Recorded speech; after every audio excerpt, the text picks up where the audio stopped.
নমস্কার, ঠিক রাত 9টায় নিউজরুম লাইভ নিয়ে আপনাদের সাথে আমি প্রিয়াঙ্কা। পশ্চিমবঙ্গ দিবসের দিনই ঐতিহাসিক সিদ্ধান্ত কলকাতা পুরসভার। কলকাতায় সুরাবর্দী অ্যাভিনিউয়ে নাম বদল। সুরাবর্দী অ্যাভিনিউয়ের নাম বদলে গোপাল মুখার্জি রোড। পশ্চিমবঙ্গ দিবসের রাস্তার নাম বদলের সিদ্ধান্ত কলকাতা পুরসভার। কলকাতা পুরসভার সিদ্ধান্তকে স্বাগত মুখ্যমন্ত্রী শুভেন্দু অধিকারী। পালা বদলের বাংলায় মুছে গেল সুরাবর্দীর নাম। অবিভক্ত বাংলার প্রধানমন্ত্রী ছিলেন হোসেন সোহরাওয়ার্দী, আর হোসেন সোহরাওয়ার্দীর কাকা ছিলেন হাসান সোহরাওয়ার্দী। তার নামেই কলকাতায় রাস্তা। কলকাতায় সোহরাওয়ার্দী অ্যাভিনিউয়ের নাম বদল, নাম বদলে Gopal Mukherjee road.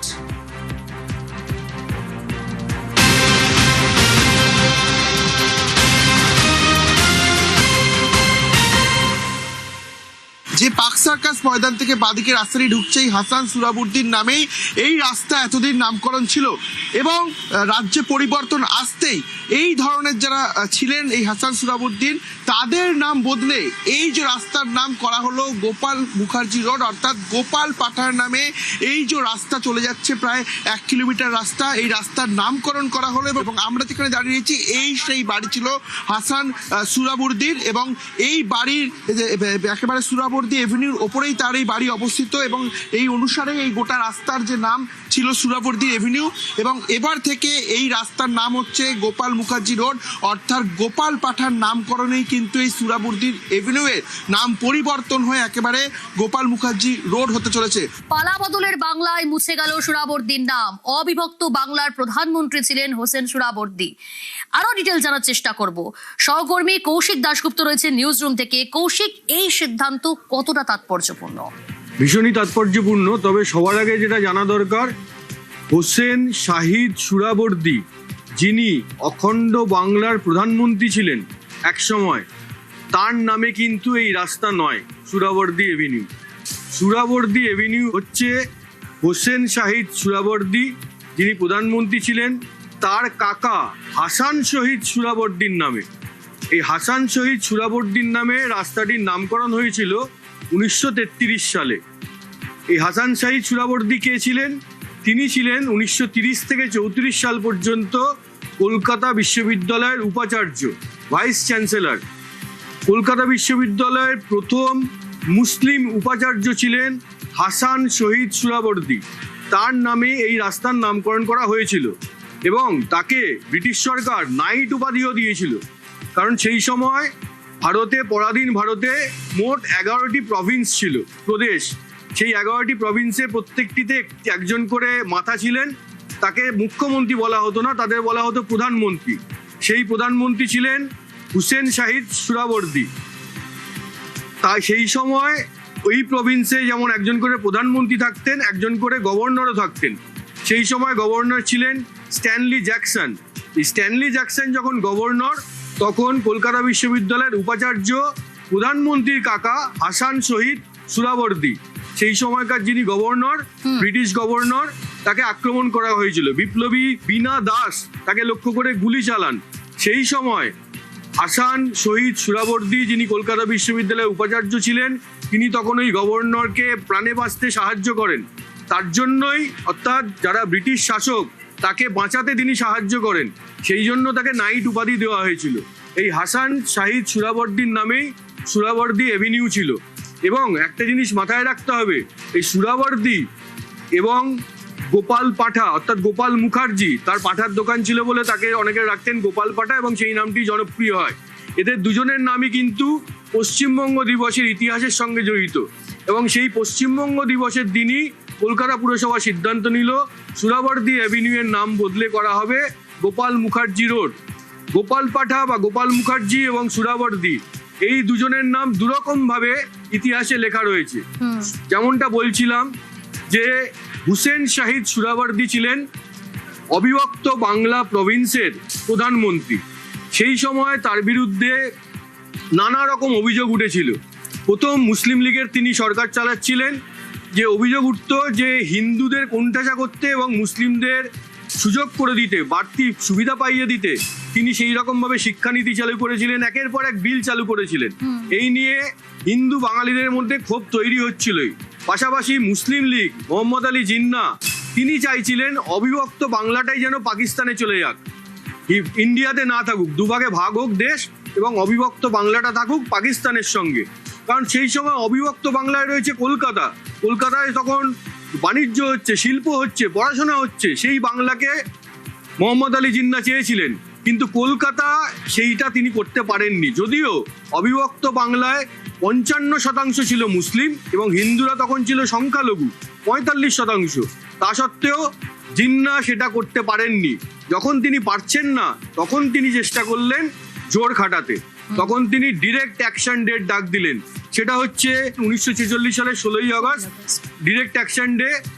Direct action ডেতে কি হলো, মুখে বলা হলো যে শান্তিপূর্ণভাবে আন্দোলন হবে, বিক্ষোভ হবে, কিন্তু আদৌ তা হয়নি। ডিরেক্ট অ্যাকশন ডেতে মুসলিম লীগের নেতা কর্মীরা রাস্তায় বেরোলেন, কর্মী সমর্থকরা, এবং মুসলিমরা রাস্তায় বেরোলেন। রাস্তায় বেরিয়ে তাণ্ডব চালালেন, ধরে ধরে খুন করা হলো হিন্দুদের, মহিলাদের ধর্ষণ করার অভিযোগ উঠল নানা জায়গায়, বেলেঘাটা থেকে, মানিকতলা থেকে, রাজাবাজার থেকে, চারদিকে কলকাতার রাস্তায় রক্ত গঙ্গা বইল। সেই দিন দেখেছে কলকাতা, সে এক কলঙ্কময় অধ্যায় যেটাকে বলা হয় দ্য গ্রেট ক্যালকাটা কিলিং। এরপর 16ই আগস্ট হলো ডিরেক্ট অ্যাকশন ডে, 16 তারিখ এই তাণ্ডব দেখলো, 17 তারিখ এই তাণ্ডব দেখলো, 18 তারিখ কিন্তু বাঙালি হিন্দুরা ঘুরে দাঁড়ালেন। শ্যামাপ্রসাদ মুখোপাধ্যায় বারবার যেই চেষ্টাটা করেছিলেন বাঙালি হিন্দুদের একজোট হয়ে লড়াই করার, এবং তিনি বারবার এটা বলতেন যে যেই শাসক, যেই মুসলিম শাসক এরা রয়েছে, এই মুসলিম লীগ, তাদের নেতৃত্বে যেই সরকার চলবে সেই সরকারের অধীনে বাঙালিরা থাকতে পারবে না। কারণ সেই জন্যই তিনি বারবার বলতেন বাঙালিদের জন্য হোমল্যান্ড দরকার, দেশ ভাগ হোক না হোক বাংলা ভাগ দরকার, এবং যেখানে হিন্দু বাঙালিরা রয়েছে তাদের জন্য পশ্চিমবঙ্গ হোক, এই দাবিতে তিনি সরব হতেন। সেই শ্যামাপ্রসাদ মুখোপাধ্যায়ের নেতৃত্বেই বাঙালি হিন্দুরা ঘুরে দাঁড়ান এবং রাস্তায় নেমে সেদিনকার যারা লড়াই করেছিলেন তাদের মধ্যে অন্যতম মুখ হচ্ছেন এই গোপাল মুখার্জি, যিনি গোপাল পাঠা নামে বেশি জনপ্রিয়, যার নামটা।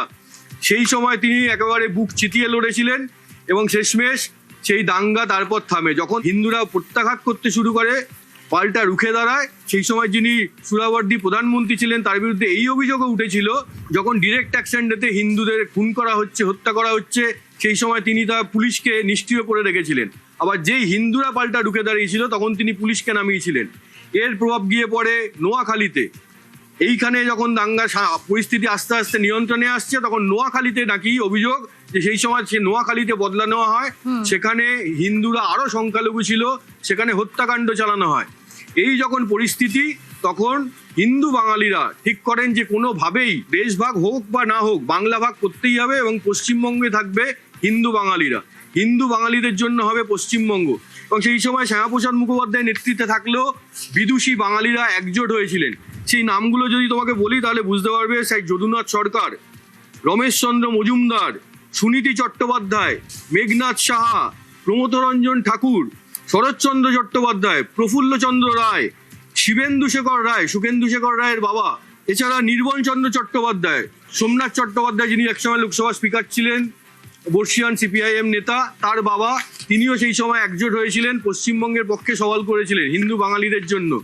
এবং যেটা হয়েছিল 1947 সালের এপ্রিল মাসে 4 থেকে 6 এপ্রিল হিন্দু মহাসভার একটা বিশেষ কনভেনশন হয়েছিল, তারকেশ্বর কনভেনশন।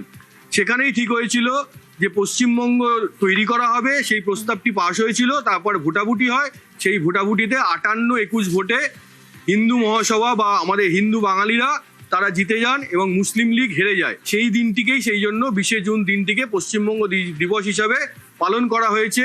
গতকাল ধুমধাম করে পালন করেছে বিজেপি সরকার।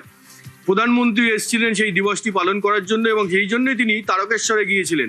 এবং যেটা তাৎপর্যপূর্ণ, এই পশ্চিমবঙ্গ দিবসেই সুহরাওয়ার্দী এভিনিউয়ের নামটি বদলে দিল কলকাতা পুরসভা। সুহরাওয়ার্দী এভিনিউয়ের নাম এবার থেকে গোপাল মুখার্জি রোড। 1946 সালে কলকাতায় হত্যাকাণ্ড।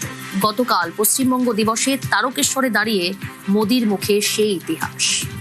पश्चिम बंग दिवस के रूप में हम केवल एक तारीख को याद नहीं कर रहे हैं, हम पूरे इतिहास को याद कर रहे हैं। आज की पीढ़ी को हमें बार बार पश्चिम बंग दिवस की अहमियत बताने की जरूरत है। उस दौरान क्या हो रहा था ये युवा पीढ़ी को जानना जरूरी है। डॉक्टर श्यामा प्रसाद मुखर्जी ने अप्रैल 1947 में उन्होंने ऐतिहासिक रिजोल्यूशन पास कराया उन्होंने घोषणा की पूरा बंगाल पाकिस्तान का हिस्सा नहीं बनेगा। इसके लिए बंगाली हिंदू होमलैंड मूवमेंट शुरू किया गया।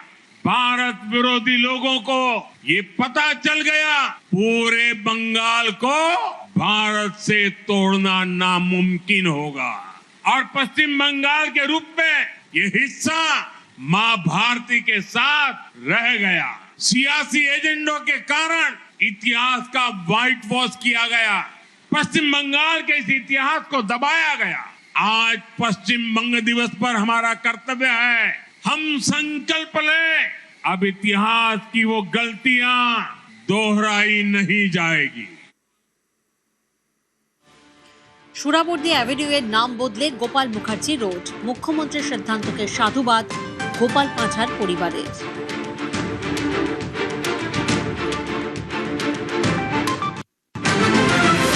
পরিবারের প্রতিটি মানুষ আমরা অত্যন্ত আনন্দিত। আমাদের বাড়িতে রীতিমতো এই ঘটনা জানার পরে, দেখার পরে আমার বোনেরা চোখ দিয়ে জল বেরিয়ে এসছে।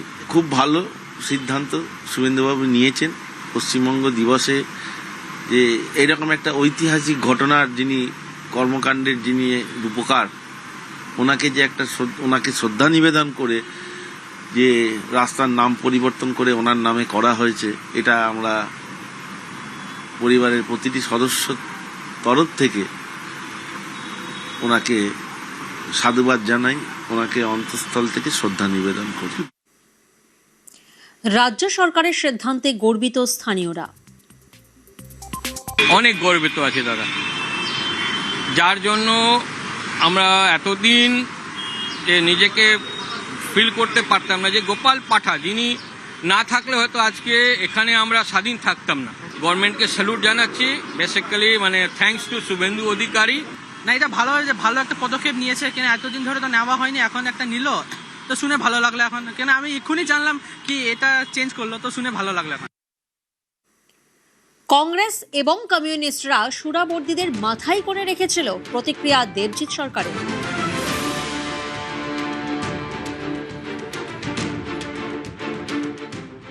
একজন নরপিশাচ হিন্দু হত্যাকারী, হিন্দু গণহত্যাকারীর নাম শুনল। আমরা অনেকেই জানতাম সুরাবর্দী কে ছিলেন, যিনি কিনা বলেছিলেন কলকাতাকে পাকিস্তানের মধ্যে ঢোকাতেই হবে। সুরাবর্দীর নির্দেশেই বাংলার হিন্দুদের, বিশেষত মেয়েদের ওপরে অকথ্য নির্যাতন চালায়। অন্য যে কোনো দেশ হলে আগেই এর নাম উঠে যেত। মুসলিম মৌলবাদের সহদর কংগ্রেস এবং কমিউনিস্টরা এরা একে মাথায় করে রেখেছে। আজকে পাপ মুক্ত হলো পশ্চিমবঙ্গ, আজকে পাপ মুক্ত হলো।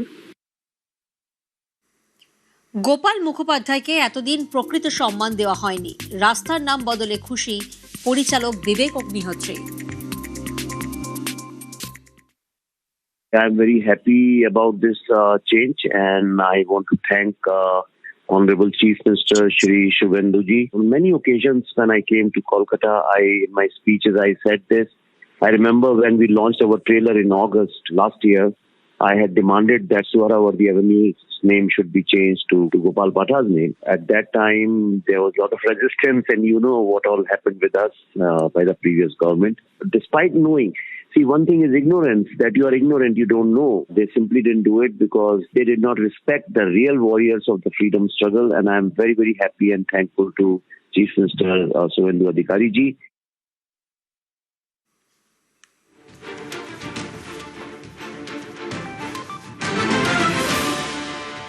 আর এবার দেখাবো অসাধ্য সাধনের এক প্রক্রিয়া। হাসপাতালের বেড থেকে একেবারে সোজা নিট পরীক্ষা কেন্দ্রে ছাত্রী। পথ দুর্ঘটনায় ফুসফুসে গুরুতর চোট পান সৃষ্টি দুবে। পথ দুর্ঘটনায় ছাত্রীর পাঁজর ভেঙে যায়, আর তারপর কলকাতার বেসরকারি একটি হাসপাতালে জটিল অস্ত্রোপচার হয় সৃষ্টি দুবে। শারীরিক যন্ত্রণা, তবে নিট পরীক্ষা দিতে বদ্ধপরিকর এই ছাত্রী, আর তাই ব্যবস্থা করা হলো। গ্রিন করিডর করে হাসপাতাল থেকে পরীক্ষা কেন্দ্রে নিয়ে আসা হলো এই ছাত্রীকে। কেন্দ্রীয় শিক্ষামন্ত্রীর তৎপরতায় অসাধ্য সাধন। পাঁজর ভাঙলেও ভাঙেনি মনোবল। জীবনের সবচেয়ে বড় বিপর্যয়তায় অদম্য ইচ্ছাশক্তির কাছে হার মানে তা আমরা বলতেই পারি। আর তাই অসাধ্য সাধন আজ হলো কেন্দ্রীয় শিক্ষামন্ত্রীর উদ্যোগে। কেন্দ্রীয় শিক্ষামন্ত্রীর তৎপরতায় ছাত্রী সৃষ্টি দুবে তিনি পৌঁছলেন নিট পরীক্ষা দিতে।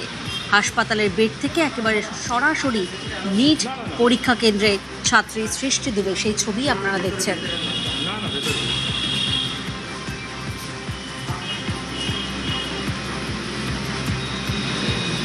কেন্দ্রীয় শিক্ষামন্ত্রীর তৎপরতায় অবশেষে নিট দিলেন অসুস্থ পরীক্ষার্থী। পথ দুর্ঘটনায় ফুসফুসে গুরুতর চোট পান সৃষ্টি দুবে, ভেঙে যায় পাঁজর। কলকাতার বেসরকারি একটি হাসপাতালে জটিল অস্ত্রোপচার হয়। ধীরে ধীরে সুস্থ হয়ে উঠছেন তিনি, আর এর মধ্যেই চলে আসে নিটের পরীক্ষা, অর্থাৎ আজ। শারীরিক যন্ত্রণা তো রয়েছেই, তবে পরীক্ষা দিতে বদ্ধপরিকর সে, মনোবল ভাঙেনি। আর তাই কেন্দ্রীয় শিক্ষামন্ত্রী ধর্মেন্দ্র প্রধানকে মেয়ের পরীক্ষায় বসার ব্যবস্থা করতে আবেদন জানান কে? বাবা শ্রীরাম শিলজি দুবে। আর তাঁর এই আবেদনে সাড়া দিয়ে এই পদক্ষেপ। ঝাকুরিয়া পরীক্ষা কেন্দ্রে বিশেষ মেডিকেল সাপোর্টে পরীক্ষায় বসলেন সৃষ্টি। শিক্ষামন্ত্রীকে ফোনে ধন্যবাদ জানালেন সৃষ্টির পরিবার।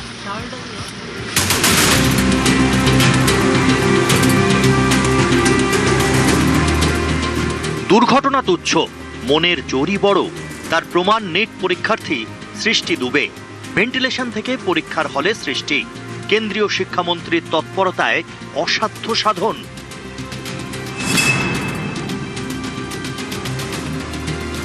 পরীক্ষার ঠিক এক সপ্তাহ আগে এক মারাত্মক পথ দুর্ঘটনার শিকার হন সৃষ্টি। দুর্ঘটনায় তার 9টি পাঁজর ভেঙে যায়, ফুসফুসেও মারাত্মক আঘাত লাগে। অবস্থা এতটাই আশঙ্কাজনক ছিল যে তাকে একটি বড় ভাস্কুলার অপারেশনের মধ্যে দিয়ে যেতে হয়।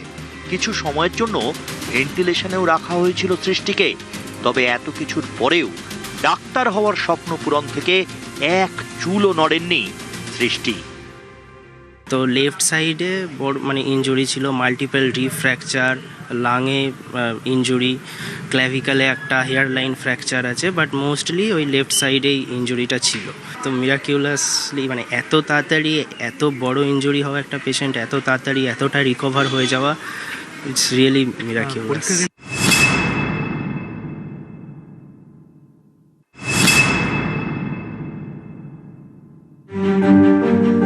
মনের জোর অসীম, তাই খুব কম দিনেই চিকিৎসকদের তত্ত্বাবধানে ধীরে ধীরে সুস্থ হয়ে উঠতে থাকেন সৃষ্টি।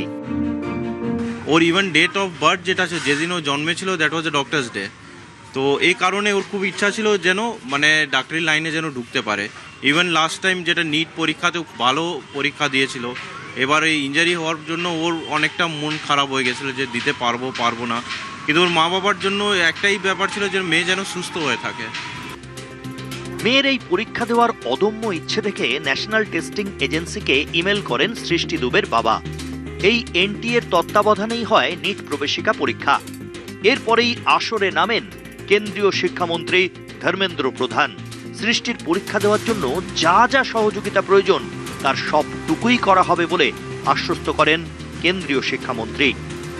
एग्जाम के लिए प्रिपरेशन ऑब्वियसली कर रही थी, लेकिन लास्ट 1 वीक तो उसने कोई रिवीजन वगैरह नहीं किया है, बट फिर उसके मन में था कि नहीं ठीक है हमको देना है, एग्जाम देना है। आज शिक्षा मंत्री का फ़ोन आया था हमारे पास, उन्होंने भी अपनी शुभकामनाएं दी हमारी बच्ची को। तो इतनी बड़ी सर्जरी के बाद अगर कोई बच्चा एग्जाम दे ले रहा है बहुत बड़ी बात है। हमारे लिए तो ये जीत है कि हमारा बच्चा 3-3.5 घंटा बैठ गया इतनी बड़ी सर्जरी के बाद, जो कि नॉर्मल लोग रिकवर नहीं कर पाते, बेड में होते। हमारी बेटी बैठ के चेयर पर एग्जाम दी है सबका सपोर्ट जब ही बेटी कर पाई है। तो आगे भी ऐसे बच्चों को, बाकी बच्चों को भी सपोर्ट करें जिनको जरूरत लगे।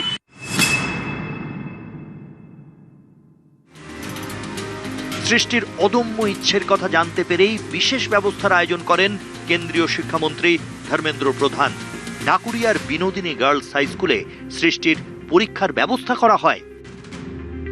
হাসপাতাল থেকে গ্রিন করিডর করে পরীক্ষা কেন্দ্রে নিয়ে যাওয়া হয় সৃষ্টিকে। পরীক্ষা কেন্দ্রে আলাদা ঘর দেওয়া হয়। সৃষ্টির জন্য গ্রাউন্ড ফ্লোরে পরীক্ষার ব্যবস্থা করা হয়। সৃষ্টির জন্য ঘরের বাইরে ছিল মেডিকেল টিম। সৃষ্টির জন্য পরীক্ষা কেন্দ্রের বাইরেও ছিল অ্যাম্বুলেন্স। জরুরি পরিস্থিতি সামাল দিতে স্ট্যান্ড বাই রাখা হয়েছিল অ্যাম্বুলেন্স।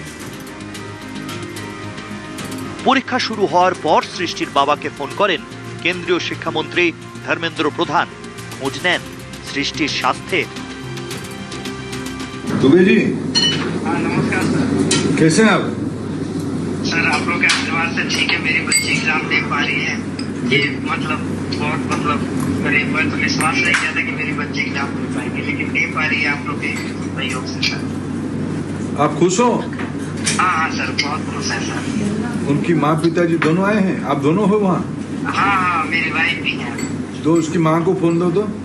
नमस्ते बेटिया, ठीक से परीक्षा दे रहे हैं? बस बस सर, बस आप लोग का आशीर्वाद है, आप लोग का। अरे माँ काली का आशीर्वाद है। हाँ, वो तो बिल्कुल बिल्कुल हमारे घर करता है, तो काली माँ का होना ही चाहिए। कहने के बाद पर आप लोग को सहयोग है। बेटी को क्या हुआ था? बेटी मेडिकल में क्यों? बेटी का एक्सीडेंट हुआ था सर, रोड एक्सीडेंट हुआ था। ओहो, क्या पिछले परीक्षा के बाद? पिछले रविवार को हुआ था। वो अभी हुआ? हाँ हाँ, अभी एक सप्ताह भी हुआ था। और डॉक्टर भी आए हैं साथ में? हाँ हाँ, वो हमारे साथ आए थे एकदम। चलो बेटिया डॉक्टर बनी जाएगी, चिंता ना करो। बस बस बस, आप लोगों का आशीर्वाद है। পরীক্ষা শেষে গাড়িতে করে ফের হাসপাতালে পৌঁছে দেওয়া হয় সৃষ্টিকে। গাড়ির পেছনে ছিল অ্যাম্বুলেন্স, গ্রিন করিডর করে নিয়ে যাওয়া হয়। স্বপ্ন যেখানে ডাক্তার হওয়া, সেখানে একটি পথ দুর্ঘটনা বাদ সাধেনি। একেবারে হাসপাতালের বেড থেকে সৃষ্টি দুবে তিনি পৌঁছে গিয়েছিলেন নিটের পরীক্ষার জন্য, এবং তার জন্যে কৃতজ্ঞতা জানাচ্ছেন কেন্দ্রীয় শিক্ষামন্ত্রী ধর্মেন্দ্র প্রধানকে সৃষ্টি দুবের পরিবার। ক্যামেরায় বিপুলের সঙ্গে সুদীপ্ত, নিউজ 18 বাংলা, কলকাতা। একদিকে আপনারা দেখলেন কেন্দ্রীয় শিক্ষামন্ত্রী ধর্মেন্দ্র প্রধানের তৎপরতায় উদ্যোগে অসাধ্য সাধন সৃষ্টি দুবের। অন্যদিকে জানেন প্রধানমন্ত্রী নরেন্দ্র মোদী তিনি বিমানবন্দরে অপেক্ষা করেছেন, 45 মিনিট অপেক্ষা করেছেন। কেন জানেন? নেট পরীক্ষা চলছিল, আর তার জন্যই বিমানবন্দরে অপেক্ষা প্রধানমন্ত্রী নরেন্দ্র মোদী। মৈত্রীর প্রতিনিধি আমাদের সঙ্গে রয়েছেন এই মুহূর্তে। মৈত্রী, দেখো, প্রধানমন্ত্রী নরেন্দ্র মোদী তিনি কলকাতা থেকে দিল্লি ফেরেন বেলা দুপুর 1:15 নাগাদ, কিন্তু আজকে নিটের পরীক্ষা ছিল এবং দুটোই পরীক্ষা শুরু হওয়ার কথা। সেই কারণে প্রধানমন্ত্রী সাধারণভাবে যখন চলেন তখন এসপিজির গোটা রাস্তার কন্ট্রোল নিয়ে নেয়, রুট লেগে যায় এবং যানবাহন চলাচল নিষিদ্ধ হয়ে যায় সুরক্ষার খাতিরে। প্রধানমন্ত্রী নরেন্দ্র মোদী তিনি চাননি যে কোনোভাবেই যারা পরীক্ষার্থী রয়েছে তাদের কোনো রকম সমস্যা হোক। সেই কারণে তিনি এসপিজিকে নির্দেশ দেন যে যেন দুটো পর্যন্ত তারা অপেক্ষা করে যায়, এবং প্রধানমন্ত্রী নিজে বিমানবন্দরে 45 মিনিট ধরে তিনি অপেক্ষা করেন বলে আমরা একেবারে টপ সোর্সেস থেকে জানতে পারছি। বেশ,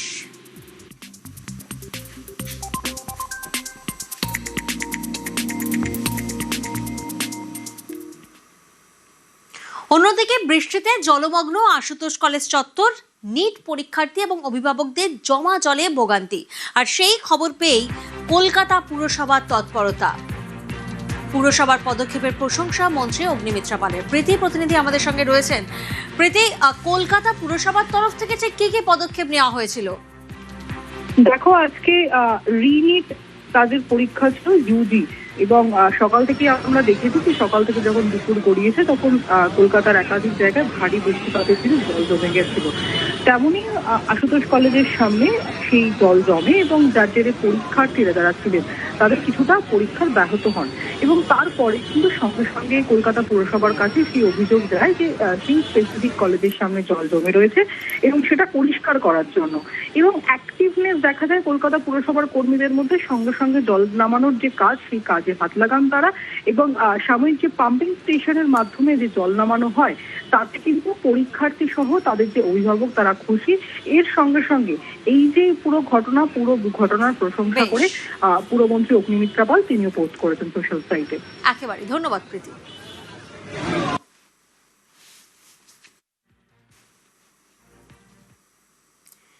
এখানে এলে ভাত জোটে, খিদে মেটে, পাঁশকুড়ার অন্নপূর্ণা সংসার, ভবঘুরে ফুটপাতবাসীর বেঁচে থাকার আশ্রয়। দেখুন,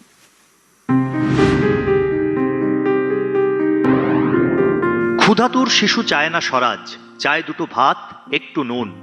বেলা বয়ে যায় খায়নি কো বাছা, কচি পেটে তার জলে আগুন।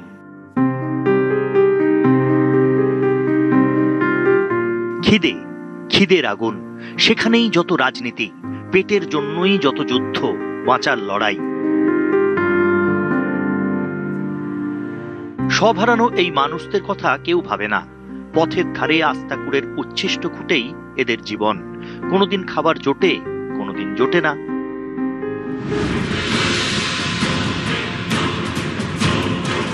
কে ভাববে এদের কথা, তাহাদের কথা? এদের পাশেই এগিয়ে এসেছে অন্নপূর্ণার সংসার। নিরন্ন মানুষের মুখে খাওয়ার তুলে দেওয়ার মহান ব্রত কাঁধে তুলে নিয়েছে পাঁশকুড়ার ছাত্রদল সংগঠন। ভবঘুরে ফুটপাতের শিশুদের মায়ের মতো আগলে রেখেছে অন্নপূর্ণা। এই উদ্যোগটা মাথায় এলো তার কারণ কত মানুষ খেতে পায় না, রাস্তার ধারে পড়ে থাকে দেখতে পাচ্ছি। আমাদের জন্য তো অনেক কিছু এই সরকার অনেক কিছু করেছে, এদের কি হবে? এদের জন্য তো কিছুই নেই। তাই আমরা ভাবলাম যে আমরা যদি এদের পাশে থাকতে পারি তাহলে আমাদের একটু ভালো লাগবে, আর তাহলে ওরাও ভালো থাকবে।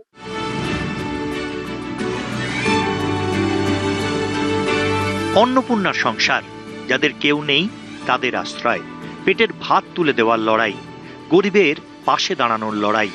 পাঁশকুড়ার ছাত্রদলের এই উদ্যোগের পাশে এসে দাঁড়িয়েছেন অনেকেই। অভুক্তদের পেটে খাবার তুলে দেওয়ার যুদ্ধের বয়স প্রায় 3 মাস। আমরা 100 দিন পূর্ণ করলাম প্রত্যেকের আশীর্বাদ ভালোবাসা নিয়ে, এবং আপনাদের চ্যানেলের মাধ্যমে প্রত্যেককে আমরা ধন্যবাদ জানাই যারা আমাদের পাশে থেকেছেন এই 100 দিনের লড়াই। এই প্রচন্ড রোদে গরমে যে সমস্ত ছাত্রছাত্রীরা, সমস্ত ছেলেমেয়েরা এই রোদে কাজ করেছেন, বিভিন্ন দিক থেকে যারা সহযোগিতার হাত বাড়িয়েছেন, আশীর্বাদ পাঠিয়েছেন দূর দূরান্ত থেকে, সবাইকে অনেক ধন্যবাদ জানাই। অন্ন দেবী অন্নপূর্ণা, দেবীর আশীর্বাদে সবার পেটে অন্ন। পাঁশকুড়ার মাটিতেও সেই অন্নপূর্ণা, গরম ধোঁয়া ওঠা ভাতের গন্ধ।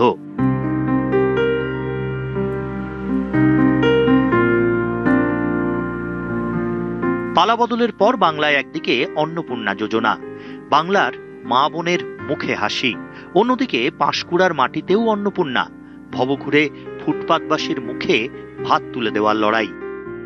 এই অন্নপূর্ণাই পাঁশকুড়ার সব হারানো মানুষগুলোর বেঁচে থাকার আশ্রয়। মানুষের পাশে মানুষ, এমন স্লোগানকে সামনে রেখেই একদল পড়ুয়া তারা সমাজের পিছিয়ে পড়া মানুষদের জন্য উদ্যোগী হয়েছেন। তাদের উদ্যোগকে সাধুবাদ জানাচ্ছেন এলাকার মানুষজন। পাঁশকুড়া থেকে ক্যামেরায় সর্বানন্দ মিশ্রের সঙ্গে সুজিত ভৌমিক, নিউজ 18 বাংলা।